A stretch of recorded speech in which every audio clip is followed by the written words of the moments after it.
Hello to all my dear students, कैसे हैं आप सभी। स्वागत है आप सभी का अन अकेडमी पर। मैं पारुल सिंह, आपकी हिंदी एजुकेटर, आप सभी का स्वागत करती हूं आज के सेशन में।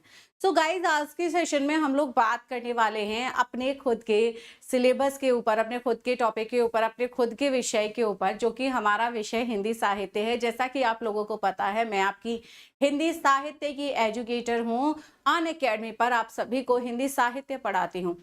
तो वैसे तो काफी लंबा वक्त हो गया है कि मैंने हिंदी साहित्य के विषय पर आप लोगों के साथ में बहुत कम बातें साझा की हैं।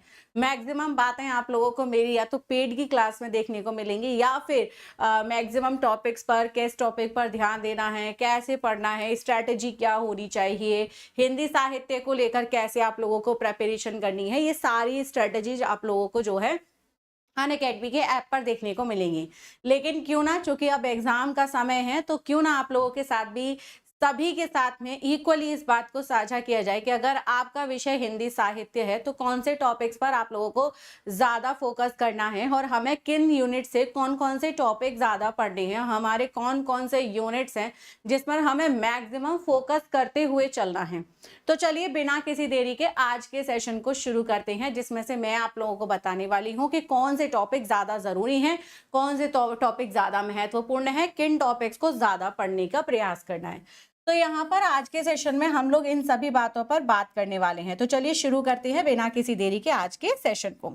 सो गाइस, सबसे पहली तो बात, यहाँ पर हम केवल आज अपने पेपर 2 की बात करने वाले हैं और हम हमारा एग्जाम यूजीसी नेट, यहाँ पर साथ में आप लोगों का जेआरएफ, और आप लोग अगर पीएचडी की भी प्रिपरेशन कर रहे हैं तो पीएचडी का भी एग्जाम आप लोगों का इसी के साथ में जुड़ा हुआ है।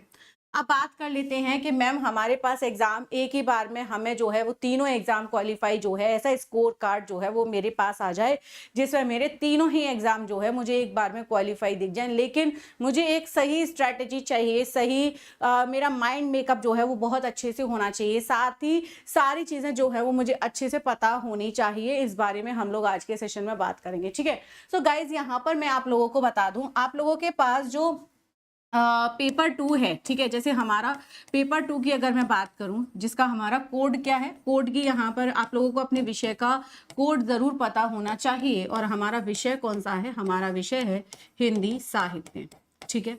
हिंदी साहित्य के अंतर्गत, जैसे कि सभी आप लोगों को परीक्षाओं के बारे में पता है कि सभी परीक्षाओं के, सभी पेपरों के अंतर्गत 20 यूनिट देखने को मिलते हैं। सो अगर मैं यहाँ पर इसके सिलेबस की बात करूँ तो सिलेबस के अंतर्गत कितने यूनिट हैं, सिलेबस के अंतर्गत 10 यूनिट्स यहाँ पर दे रखे हैं। बोथ पेपर को मिलाकर हमारे 20 यूनिट्स हो जाते हैं। लेकिन अभी हम लोगों के पास में वी विल डिस्कस ओनली अपना पेपर 2, हम लोग केवल अपने पेपर 2 को डिस्कस करेंगे और किसी चीज को नहीं करेंगे, ठीक है। सो हमारे पास ये 10 यूनिट है। इन 10 यूनिट की अगर मैं यहाँ पर बात करूँ तो भाई, ये 10 यूनिट में हमारे पास कुछ ऐसे यूनिट हैं जिनसे क्वेश्चंस कम देखने को मिलते हैं, कुछ ऐसे भी यूनिट है जिनसे क्वेश्चन मैक्सिमम देखने को मिलते हैं।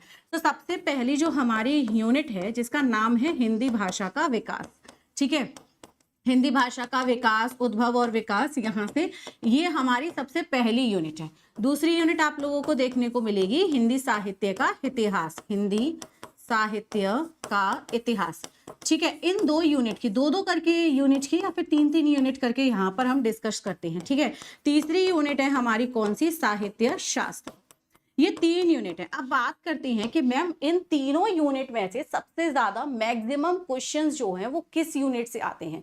तो गाइस, अगर मैं पूरे 2022 और 23 को लेकर आप लोगों के सामने डिस्कशन करूं तो यहाँ पर जो हिंदी भाषा का विकास है, इससे आप लोगों को मैक्सिमम 1 से 2 क्वेश्चन देखने को मिल रहे हैं।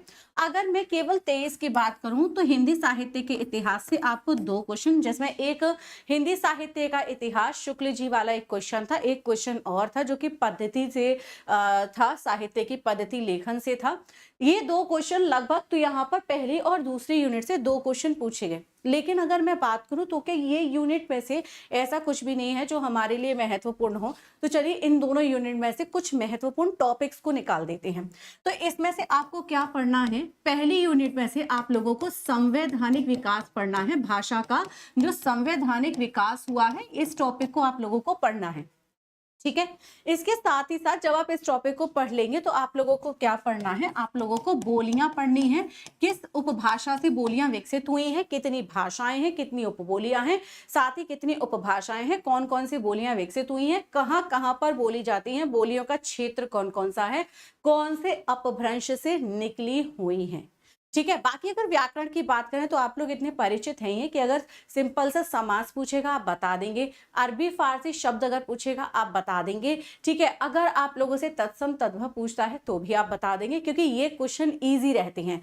तो इन क्वेश्चंस पर ज्यादा फोकस करने के बजाय आप लोग ये 3 जो टॉपिक मैंने यहाँ पर बताए हैं, संवैधानिक विकास, बोली और भाषा वाला, बस केवल यूनिट 1 से आप लोग इन चीजों पर फोकस करेंगे। सेकंड यूनिट की बात करती हूँ जो कि साहित्य का इतिहास है। इस यूनिट के अंदर एक सब यूनिट आप लोगों को मिलेगी जिसे हम जानते हैं किस नाम से, जिसे हम जानते हैं आधुनिक काल के नाम से। इसके अलावा एक और यूनिट आप लोगों को इसमें मिलेगी जिसको हम जानते हैं गद्य साहित्य का इतिहास। इस गद्य साहित्य के इतिहास के अंतर्गत आप लोग उपन्यास को पढ़ते हैं, आप लोग कहानी को, आप लोग नाटक को, आप लोग निबंध विधा को, आलोचना, प्रवासी साहित्य, इसमें आप लोग लगभग यात्रा वृतांत हो गए, रेखा चित्र हो गए, एकांकी हो गए, इन सभी को क्या करते हो, इन सभी को आप इन यूनिट्स के अंदर पढ़ते हो। सो इस दूसरी यूनिट के अंदर जो फोकस्ड यूनिट है या जो फोकस टॉपिक यहां पर अगर मैं कहूं तो ये दोनों टॉपिक आप लोगों को क्या करना है, फोकस करना है। अब बारी आती है कि मैम ये सब तो ठीक है, लेकिन अब बताइए कि साहित्य शास्त्र को कैसे फटाफट से जो है इसमें रिवीजन करना है। I always tell you guys कि इसमें साहित्य शास्त्र में अब तक जितने क्वेश्चन देखे गए हैं, एक तो इनसे आचार्य पूछे जाते हैं। ठीक है। यहाँ पर कौन से आचार्य ने कौन सा सूत्र दिया है, यानी कि इनके सूत्र, इनके ग्रंथ पूछे जाते हैं, और ग्रंथों का क्या पूछा जाता है, समय पूछा जाता है, और आचार्यों का क्या पूछा जाता है, आचार्यों का भी समय जो है वो आप लोगों से पूछा जाता है साहित्य शास्त्र के अंतर्गत। तो आप लोगों को साहित्य शास्त्र में क्या पढ़ना है, सभी आचार्य पढ़ने हैं, आचार्यों का समय पढ़ना है, उन्होंने कौन सा ग्रंथ दिया, उसके साथ में यहाँ पर ग्रंथों का समय क्या है और कौन कौन से सूत्र दिए हैं। शब्द शक्ति के जितने भी सूत्र हैं उनको लिख लेंगे, उनको याद रख लेंगे। ठीक है। और साथ ही साथ कितने दोष हैं इनको, और संख्या में जितनी भी चीजें दे रखी हैं, जैसे दोषों की संख्या किसने कितनी मानी है। ठीक है। और साथ ही गुणों की संख्या किसने कितनी मानी है। ठीक है। और प्रतिभा कितनी है, शक्ति को किसने स्वीकार किया है। इस तरीके के पॉइंटों को आप लोग क्या रखेंगे, औचित्य संप्रदाय के प्रवर्तक कौन है। ठीक है। रस सिद्धांत जो है इसके बारे में जानेंगे, रस सूत्र की व्याख्या करने वाले कितने हैं। बस ये मतलब अगर साहित्य शास्त्र के ओवरऑल व्यू की अगर मैं बात करूं तो क्वेश्चन यहां से ऐसे ही पूछे जाते हैं जो मैं बता रही हूं। तो ये जो छोटे छोटे पॉइंट्स आप लोगों को दिख रहे हैं ना, केवल इतना ही आप लोगों को पढ़ना है, उससे ज्यादा बहुत डिटेल में आप लोगों को रिवाइज नहीं करना है, क्योंकि मैक्सिमम क्वेश्चन आप लोगों को यहीं से देखने को मिल जाएंगे। ऑल राइट, यहाँ पर आगे बढ़ते हैं। हमारी अगली यूनिट आती है, और इस अगली यूनिट की यहाँ पर अगर मैं बात कहूँ इन 10 यूनिट में से, ठीक है, तो मैं यहाँ पर पहले लिख देती हूँ 10 यूनिट, ठीक है, जिसमें से हम 3 यूनिट पर डिस्कशन कर चुके हैं। अगली यूनिट की यहाँ पर मैं बात करती हूँ जिसे आप लोग जानते हैं वैचारिक पृष्ठभूमि के नाम से। वैचारिक पृष्ठभूमि अरस्तु और प्लेटो को जरूर पढ़ लीजिएगा। ठीक है। साथ ही साथ जितने वैज्ञानिक हैं इन्होंने कौन कौन से सिद्धांत दिए और इन्होंने किन बातों को कहा है, वो बस ध्यान रखना है। नवजागरण किसका कैसा था, नवजागरण बाकी आप आधुनिक काल में भी पढ़ चुके होते हैं। गांधी जी अपने दर्शन में किस विषय की बात करते हैं, अंबेडकर के दर्शन में किस विषय की बात होती है, लोहिया के दर्शन में किस विषय की बात होती है, इस पर ध्यान देना है। ऑलराइट, इसके अलावा हम अगली यूनिट पर आते हैं जिसको मैं यहाँ पर कहूंगी, कौन सी यूनिट, यहाँ पर हिंदी कविता। हिंदी कविता यूनिट को रटना नहीं है, यहाँ पर क्या करना है, यहाँ पर इस यूनिट को रटना नहीं है, क्या करना है, पढ़ना है। पढ़ने के साथ में जो कविताओं की जो पंक्तियां हैं, इन पंक्तियों को समझना है, याद रखना है। ठीक है। साथ ही साथ बात करते हैं यहाँ पर अब उपन्यास के बारे में। ठीक है। उपन्यास विधा हो गई आपकी, नाटक हो गया यूनिट, हिंदी नाटक, हिंदी उपन्यास, हिंदी कहानी हो जाएगा यहाँ पर। ठीक है। हिंदी निबंध हो जाएगा यहाँ पर, याद रखेंगे। ठीक है। इसके अलावा गद्य की अन्य विधाएं यहाँ पर हो जाएगा, गद्य की अन्य विधाएं, अन्य विधाएं। ठीक है, ये यूनिट आप लोगों के हो जाएंगी।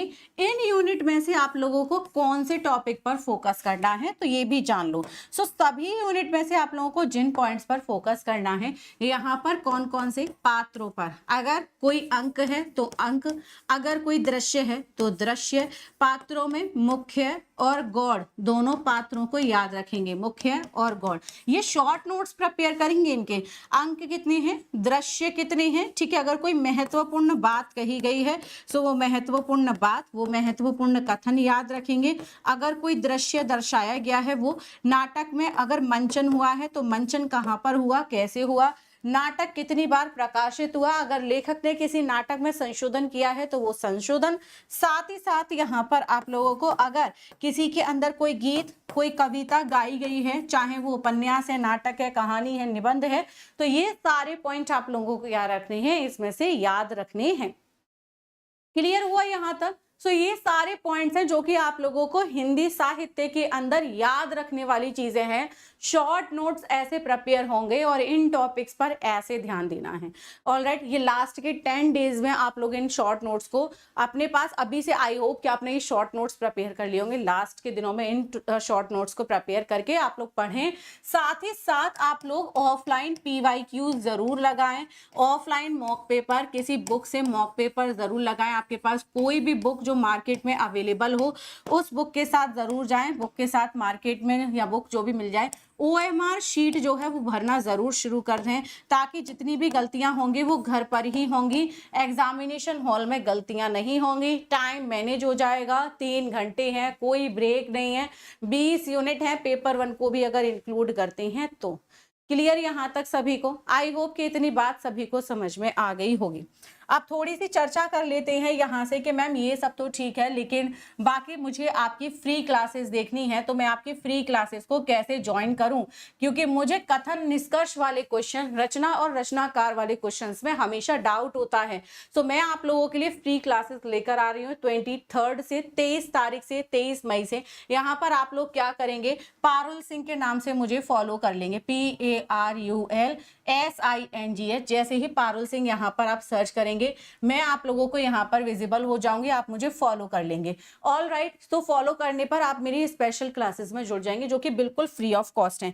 एक पॉइंट यहाँ पर और शेयर कर दूं, मेरी जितनी भी लाइव क्लास हैं, ठीक है, मेरी जितनी भी लाइव क्लास हैं आप लोगों को कितने बजे मिलेंगी? 7 बजे मिलेंगी शाम को।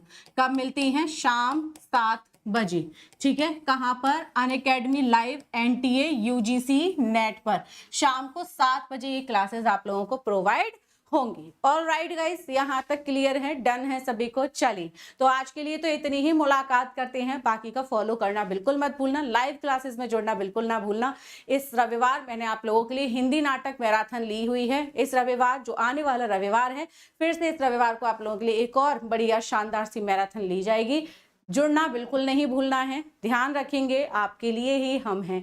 ठीक है, चल बाकी thank you so much guys, bye bye, take care.